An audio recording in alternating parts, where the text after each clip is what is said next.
What's up, people? ToadSlayer72 here. Thank you for joining me. And it's modification time again. Going under the knife today are going to be two of my favorite soft plastic swim baits.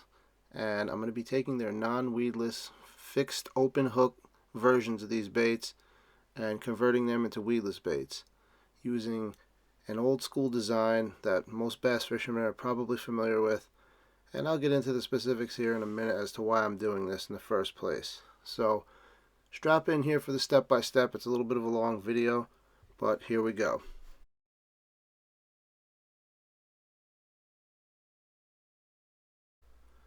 Here's the Mattlures. It's pretty basic. It's plain to see that it's not weedless. It's a great bait, but it kind of limits you as to where you can put it with that open jig hook. So I have to take matters into my own hands here.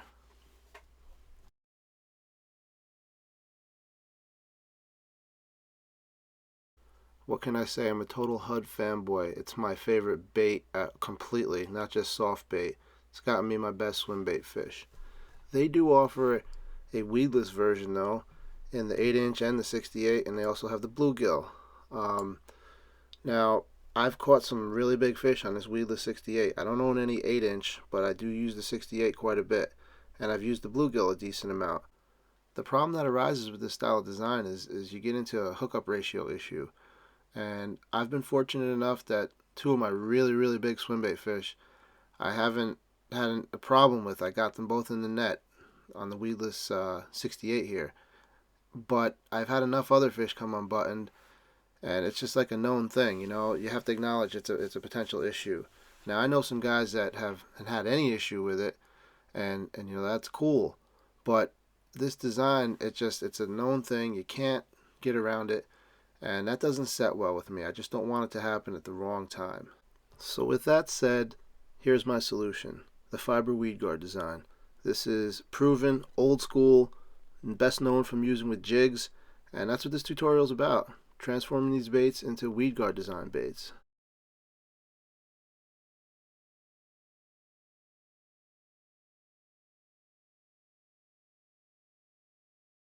Here are some of the tools and materials you're going to need for this modification. Nothing too crazy, nothing too hard to acquire, and nothing too costly. I like to start this by taking your little 4-inch zip ties and putting them in loops like this. Leave the opening about a 1/2 inch. I have 2 per bundle here, so I have a total of 6. It's not a bad idea to make some extras too. Your strand count is going to vary also depending on how you want to do this. I have 3 different pound tests here, starting with 50-pound mono. I'm using 12 strands for my smaller baits. Then I have over here in the middle, I have 60-pound mono, and I'm going with 10 strands. And lastly, over on the left, I have 80-pound mono, and I'm using 8 strands of that. And I purposely over-engineer these things just for tweaking later on. As you might have guessed, you're going to zip tie these bundles together. Go ahead and do that. Try to keep them uniform and straight with the edges somewhat aligned.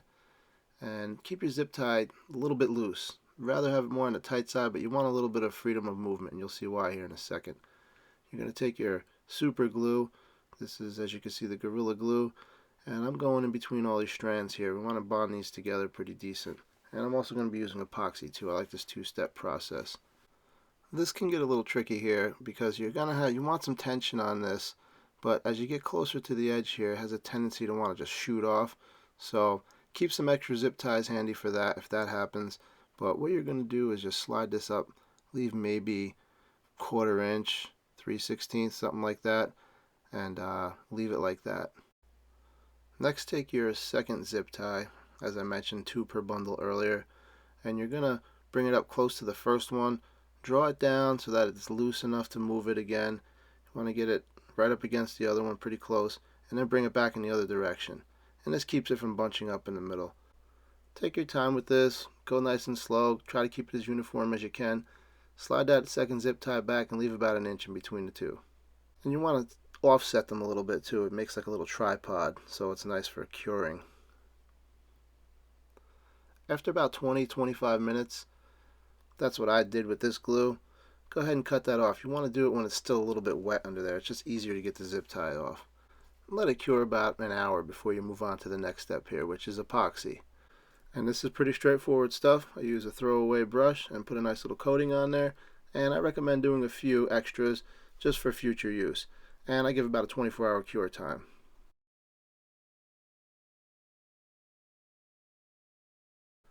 It's a good idea to take a minute to cover up your hook. This protects you and the hook, because the hook can take some damage later with some of these tools, and the damage that you could take is obvious. And now we're just going to get into the cutting session here. It's pretty simple. You just follow the seam along the top of the bait. I like a nice X-Acto style knife just because it's easy to control. It's finesse, it's made for stuff like this. So just go right along and split it open to get to that internal harness. Put a little mark about a ½ inch from the center of the line tie, and then you're going to take your X-Acto knife here and start a little pilot hole. Try to keep a nice angle on there for your weed guard, and apply pressure, rotate the knife, and just take your time here and be careful. I use a 9/32 drill bit for this step. It's pretty simple. You got a nice little pilot hole started, and here you're gonna again go nice and slow, apply a lot of pressure just to get a more defined hole there, and then after that you can go a little bit faster. And you see I'm just using my fingers. You don't really need a drill. You can use one if you want, but this stuff is really soft, and it's just about applying pressure and rotating it nice and gently, and making sure you're keeping your angle right for your weed guard. This is really critical at this point especially. And it's easy to check just by holding it up and looking at the angle you're going into the bait.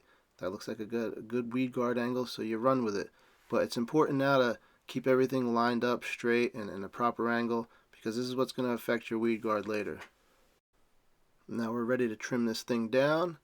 I like to leave about a ½ inch of cured section. So I build these things, like I said, I over-engineer it just for this reason, so you got room to play with it. If you mess stuff up, you got a little flexibility there because you got some extra.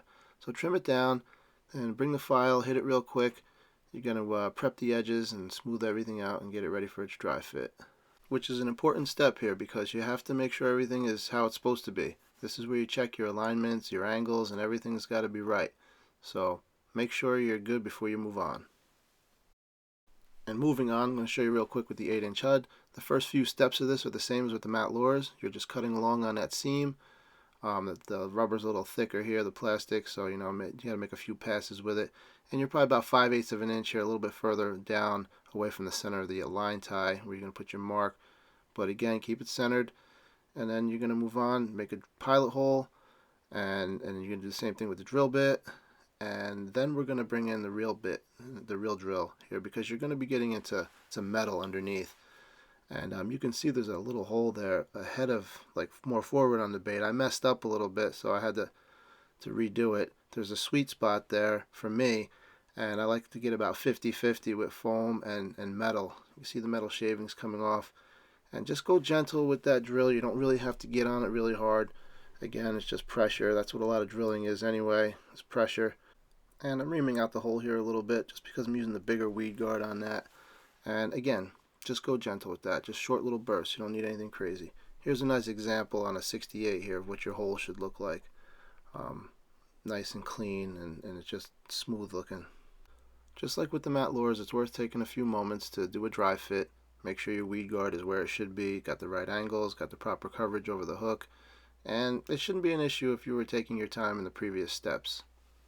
And now we're going to get into fastening the weed guard to the bait. But before you do that, make these little retractor type of instruments here, and I just used a paper clip and bent it on both ends. And what that does, is you can imagine here by looking at it, is it's just going to hold that open while the epoxy sets up that you're using on the weed guard. So this is pretty straightforward. I mean, just get some on there and fill it in. Just be sure that you don't have too much excess around the base here of the weed guard, because you don't want it bulging up there. It just makes it a little harder to close it up when you come to that step. One of the nice things you can do as this is setting up, and that's the cool thing about the epoxy, is it takes a little bit before it's completely hardened, and you can make these little micro adjustments with it. And we're going to do the same thing with the Huddleston here. It's no different. This part is no different than with the Mattlures. Just fill it in, get it in there, let it set up, make your adjustments to it, pay attention to it as it's curing, and then let it set 24 hours before you come back to it. And I wasn't going to show this in this video, but now's a good time to do this step where your bait's wide open like this. And what you're going to do is just super glue your bait to the foam. And that's just a little tip you do to give your baits a little more longevity, because they're not sliding around and they don't tear off as easy. This is just a little thing you do. You're going to notch around where the plastic contacts the weed guard, and that's just so when you're moving to your next step here, closing it up, there's not as much tension and pressure pushing away from it. You know, it's just easier. And we're really closing in on wrapping this up now. You take your mend it and just seal them up. Again, some more straightforward stuff. One thing I will say is with the Huddleston, it's probably better to do it in smaller sections at a time. I find that works better. It's for when you're closing it up. But aside from that, seal it. Do the same thing with your Mattlures, and we're just about done here. The very last thing you want to do is just make sure your weed guards are where you want them. You can cut a few strands off if they're a little too stiff. That's why I prefer to overbuild them, because, you know, depending on what you want to do and how, it's a personal thing, how you like your weed guards. So if you want to trim a couple off, go ahead and do that, and then just trim them down. Get them to the length you like, and that's it, guys. So yeah, that really is it. Thank you very much for hanging in there. I know not a lot of people like these longer videos, but there's no way around it for this type of tutorial here. It just got to include everything. So thanks again. I hope you enjoyed this, and feel free to hit me up, questions, comments, any of that stuff. I'm always down for some engagement, and take care, guys.